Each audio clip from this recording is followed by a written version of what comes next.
Start करते हैं part 2 planning का। पार्ट 1 में हमने डिस्कस किया meaning of planning, features, limitations and importance और कैरेक्टरिस्टिक्स। यदि आपने पार्ट 1 नहीं देखा है तो आप डिस्क्रिप्शन में जाके या चैनल की प्लेलिस्ट में जाके मैक्रो इकोनॉमिक्स से और भी चैप्टर्स पढ़ सकते हैं। हम देखते हैं प्लानिंग प्रोसेस। प्लानिंग प्रोसेस क्या है, पहले हम प्लानिंग एक बार रिवाइज कर लें। प्लानिंग का मतलब होता है हम पहले एडवांस में डिसाइड करते हैं कि हमें क्या टारगेट्स को अचीव करना है। मतलब आज जो प्रेजेंट सिचुएशन है इससे फ्यूचर में जाके हमें कहाँ पहुँचना है उसको हम देखते हैं प्लानिंग के थ्रू। तो प्लानिंग प्रोसेस में सबसे पहला काम क्या आएगा, सेटिंग अप ऑफ ऑब्जेक्टिव। मतलब सबसे पहले आप क्या करते हैं, अपने गोल्स को, टारगेट्स को, ऑब्जेक्टिव्स को सेट करते हैं। क्योंकि जब तक आपके गोल, टारगेट, ऑब्जेक्टिव्स नहीं होंगे, जब तक आप उनको अचीव करने के लिए ना कोई पॉलिसी, ना कोई मेथड, ना कोई प्रोसीजर, ना कोई स्ट्रेटेजी डेवलप कर पाएंगे। तो सबसे पहला काम आपका क्या होगा, जो ऑब्जेक्टिव्स हैं आपके उनको सेट करना कि आप टारगेट क्या अचीव करना चाहते हैं। दूसरा, उस टारगेट को अचीव करने के लिए सेकंड प्रोसेस, डेवलपिंग प्रेमिसेस। तो जब आप वो प्लान बनाते हैं तो वो प्लानिंग में आपको कुछ एजम्पशंस अज्यूम करके चलने पड़ते हैं। प्रेमिसेस का मतलब यहाँ पर आपका एजम्पशन है। एजम्पशन का मतलब कि आप सर्टेन सिचुएशंस को स्टैटिक मान के चले या सर्टेन कंडीशंस को स्टेबल मान के चले, तब आपका प्लान वर्क करेगा। क्यों? क्योंकि अभी हमने लिमिटेशन में देखा प्लानिंग में not work in dynamic environment. मतलब आप सबसे पहले ऑल जो अनसर्टेनिटीज है, ऑल जो पॉसिबिलिटीज हैं उनको कंसिडर करेंगे, इसके बाद आप प्लानिंग करेंगे।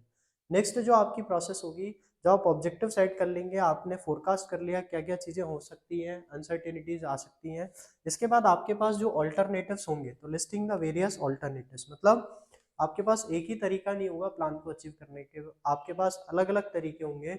अब आप क्या करेंगे, उन अलग अलग वेज को, अलग अलग तरीके को लिस्टिंग करेंगे और लिस्ट करने के बाद उसको इवैल्यूएशन करेंगे। इवैल्यूएशन ऑफ डिफरेंट ऑल्टरनेटिव्स मतलब जो आपने ऑल्टरनेटिव्स बना लिए हैं, लिख लिए हैं, अब आप उनको इवैल्यूएट करेंगे कि इनमें से बेस्ट ऑल्टरनेटिव, बेस्ट तरीका क्या है जिससे आप अपने ऑब्जेक्टिव्स की तरफ, प्लान की तरफ, गोल की तरफ बढ़ सकते हो।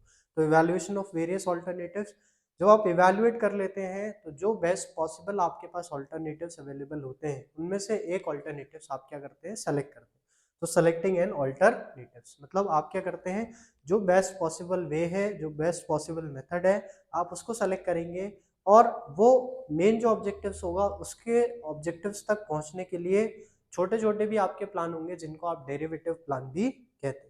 साथ ही के साथ जब आपने सेलेक्ट कर लिया कोई अल्टरनेटिव्स, अब आप क्या करेंगे, उसको इम्प्लीमेंट करेंगे। क्योंकि बिना इम्प्लीमेंटेशन के प्लानिंग आपकी सक्सेस नहीं हो सकती, ना आप अपने ऑब्जेक्टिव्स की तरफ बढ़ पाओगे। तो next step is implementation of plan या इम्प्लीमेंटिंग द प्लान। और लास्ट है फॉलो अप।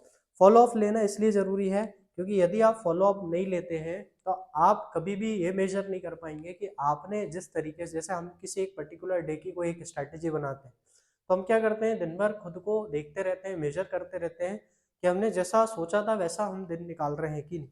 तो यहाँ पे फॉलो अप का मतलब क्या है, जो आपके प्लान एक्शंस थे वो प्लान एक्शंस प्लान के अकॉर्डिंग हो रहे हैं कि नहीं हो रहे हैं, उनको मेजर करना। तो ये आपका लास्ट प्रोसेस होता है फॉलो अप। तो हमने प्लानिंग प्रोसेस स्टार्ट करी। प्लानिंग प्रोसेस में सबसे पहला आपका setting the objectives, setting up of objective, developing premises, listing the various alternative, evaluation of alternatives, selecting in alternatives, implementing the plan और फॉलो अप। ये आपको केस स्टडी के form में भी आ जाता है कि कौन सी जो प्रोसेस का स्टेप है इस case study, particular case study में यूज किया गया है। तो हमारे लिए बहुत ही इंपॉर्टेंट है प्लानिंग प्रोसेस। हम डिस्कस करते हैं प्लान, जिसमें आपके दो तरीके के प्लान आते हैं। पहला आता है सिंगल यूज प्लान और एक आता है स्टैंडिंग प्लान। तो प्लान होता क्या है, प्लान का मतलब होता है एक डॉक्यूमेंट जो कि आपको बताता है कि किस स्टेप्स या किस तरीके को फॉलो करके आपको अपने गोल्स को अचीव करना है। इसमें दो तरीके के प्लान आते हैं, एक सिंगल यूज आता है और एक स्टैंडिंग प्लान होता है। सिंगल यूज जो प्लान होता है वो एक पर्टिकुलर गोल के लिए क्या करा जाता है, बनाया जाता है, और जैसे ही वो अचीव हो जाता है वो प्लान वहीं पे क्या हो जाता है, खत्म हो जाता है, एंड हो जाता है। तो ये सिंगल यूज प्लान होते हैं जो कि खाली वन टाइम यूज के लिए बनाए जाते हैं, और जैसे आपका वो गोल अचीव हो जाता है उस प्लान को खत्म कर दिया जाता है। फीचर्स, जैसे एग्जांपल में इसका बजट और प्रोग्राम, जैसे भी हम टाइप्स ऑफ प्लान पढ़ेंगे तो उसमें हम सब इन चीज़ों को डिटेल में डिस्कस करेंगे। फीचर्स में क्या क्या आएगा, खाली एक ही बार यूज होता है, वंस ओनली। दूसरा, prepare to meet demand for specific situation, मतलब वो खाली उस पर्टिकुलर सिचुएशन में ही प्लान काम करेगा, इसके अलावा वो काम नहीं करेगा, और वो सिचुएशन ओकर हो जाएगी तो प्लान भी आपका खत्म हो जाएगा। दे आर डिस्कार्डेड, और इसको क्या कर दिया जाता है, खत्म कर दिया जाता है जैसे ही वो सिचुएशन खत्म हो जाती है। स्टैंडिंग प्लान्स वो प्लान होते हैं जिसको हम रिपीट यूज के लिए करते हैं, तो इसको आप रिपीट यूज प्लान के नाम से भी जानते हैं। और बार बार इसका यूज होता है क्योंकि ये क्या होते हैं, एक तरीके से कंसिस्टेंट रहते हैं, ये परमानेंट नेचर के रहते हैं। बस होता क्या है, जैसे जैसे आपकी सिचुएशन आती है, सिचुएशंस के अकॉर्डिंग इसको रिवाइज और अपडेट कर दिया जाता है समय समय पर। तो ये आपके होते हैं कौन से प्लान, स्टैंडिंग प्लान। इसके फीचर्स क्या हैं, एक तो ये रिकरिंग नेचर का है क्योंकि हर प्लान में ये हर आपके स्टेप्स में मेथड में यूज हो जाएगा। Used for an indefinite period, इसका कोई टाइम पीरियड नहीं है। स्टेबल नेचर का है क्योंकि इसमें कोई changes over a period of time होते हैं, ऐसे रेगुलर में नहीं होते।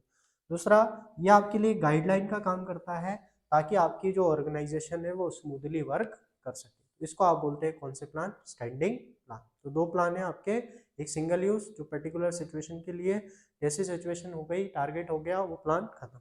स्टैंडिंग प्लान जो हर सिचुएशन में काम आता है, हर आपके जो गोल अचीव करने के लिए काम आता है, इसको हम बोलते हैं स्टैंडिंग प्लान। अब हम डिस्कस करते हैं टाइप्स ऑफ प्लान। चलिए हम डिस्कस करते हैं टाइप्स ऑफ प्लान। प्लान लगभग 8 टाइप्स के होते हैं, जिनमें अभी हमने दो मेन जो थे इनके सब हेड जो थे, स्टैंडिंग प्लान और सिंगल यूज प्लान। ये देखें, हम देखते हैं सबसे पहले ऑब्जेक्टिव्स। ऑब्जेक्टिव्स क्या होते हैं, आपके जो एंड रिजल्ट, मतलब जो आपको रिजल्ट तक पहुंचा रहा है या जो आप रिजल्ट तक पहुंचने चाह रहे हो, उस रिजल्ट को आप कहते हैं ऑब्जेक्टिव।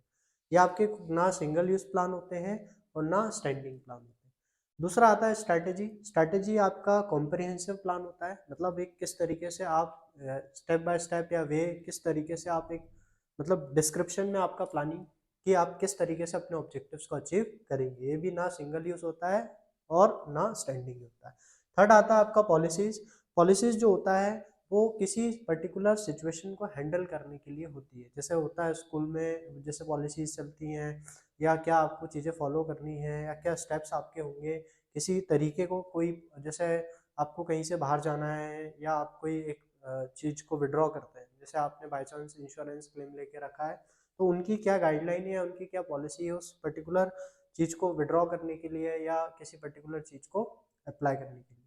प्रोसीजर्स में आपका आता है स्टेप्स कि आप किस तरीके से, किस स्टेप से एक पर्टिकुलर वे या एक हैंड फ्यूचर तक जाने का जो एक आपका रास्ता होता है, स्टेप होता है, उसको आप प्रोसीजर्स कहते हैं। ये जो पॉलिसीज है वो स्टैंडिंग होते हैं क्योंकि पॉलिसीज जनरली चेंज नहीं होती, सेम रहती हैं over a period of time.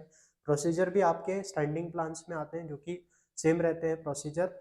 अगला आता है जैसे स्कूल में एक एडमिशन का प्रोसीजर, कि आप फिल कर रहे हैं फॉर्म, उसके बाद आप इंटरव्यू दे रहे हैं, इसके बाद लिस्ट आएगी, फिर आपका एडमिशन होगा। मेथड मतलब एक सिस्टमेटिक तरीका किसी चीज़ को करने का।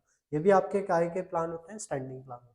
अगला आता है रूल्स। रूल्स का मतलब होता है एक तरीके से आपके जो एक्शंस और नॉन एक्शंस, जो कि कोड ऑफ कंडक्ट कहते हैं, कि आपके लिए क्या सही है तरीका करने का चीज़ों को और क्या तरीका नहीं। और यदि रूल्स को आप फॉलो नहीं करते तो उसके लिए पनिशमेंट भी होती है। तो रूल्स एक तरीके से एक्शंस और नॉन एक्शन जो कि फर्म के हैं, ये भी स्टैंडिंग होते हैं, ये चेंजेस नहीं होते। फिर आता है प्रोग्राम। जब हम प्रोग्राम की बात करते हैं तो प्रोग्राम जैसे हमने कोई एक पर्टिकुलर प्रोजेक्ट पे काम कर रहे हैं, तो वो जो प्रोजेक्ट होगा वो हमारा प्रोग्राम होगा। और वो जो प्रोजेक्ट होगा वो कॉम्बिनेशन बन के मिलेगा किसका, ऑब्जेक्टिव, पॉलिसी, प्रोसीजर और रूल्स का। इसके कॉम्बिनेशन को हम क्या बोलते हैं, प्रोग्राम। और ये क्या होते हैं, सिंगल यूज होते हैं। जैसे आपका प्रोजेक्ट अचीव हो जाएगा, आपकी जो ऑब्जेक्टिव, पॉलिसी, प्रोसीजर और रूल्स जो हैं वो सेम वैसे ही रहेंगे जैसे पुराने प्रोजेक्ट में थे, या प्रोजेक्ट के अकॉर्डिंग डिफर करते रहेंगे। मगर प्रोग्राम क्या है, आपका जो प्रोजेक्ट है that is called as program. Next आता है लास्ट, बजट। बजट जब आप न्यूमेरिकल टर्म में आप अपना जो गोल है, अपना जो टारगेट है, उसको अचीव करने की बात करते हैं नंबर्स के फॉर्म में, कैलकुलेशंस के फॉर्म में, इसको आप बोलते हैं क्या, बजट्स। तो ये हमारे टाइप्स ऑफ प्लान थे, टोटल 8 प्लान है। ये आपको डायरेक्टली भी आ जाते हैं और केस स्टडीज में भी आ जाते हैं। तो यदि आपको ये वीडियो अच्छा लगा तो आप भी अपने क्लासमेट्स के साथ इसको शेयर कर सकते हैं। और यदि आप अभी चैनल पे नए हैं तो आप चैनल को सब्सक्राइब करें ताकि और भी फ्यूचर में आपको ऐसे नॉलेजेबल वीडियोस मिलते रहें। Thank you.